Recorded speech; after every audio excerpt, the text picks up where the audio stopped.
Body with gunshot wound found in car in Hanover. Businessman killed at exotic nightclub in Negril. Body found in burnout car in St. Elizabeth.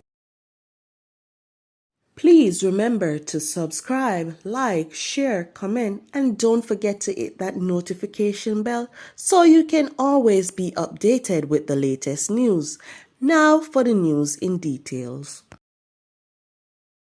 The body of a man was found in a crashed motor vehicle along a roadway in Green Island, Hanover on Tuesday afternoon.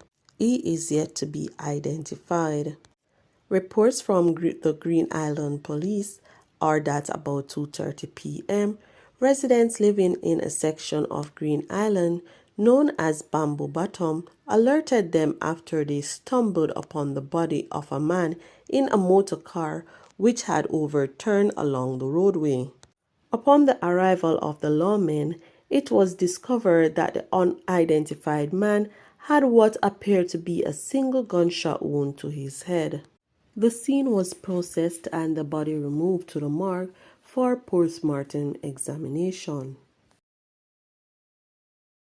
A businessman was shot dead at an exotic nightclub in Negril, Westmoreland on Wednesday morning.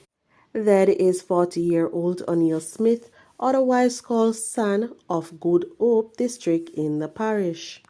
It is reported that about 12:30 a.m., the man was at Scrub-a-Dub nightclub when he was ambushed and shot by armed men. The police were summoned. The injured man was transported to the Savannah Lamar Hospital where he was pronounced dead. A body was found inside a burnt-out car along the roadway beside Appleton Estate in St. Elizabeth.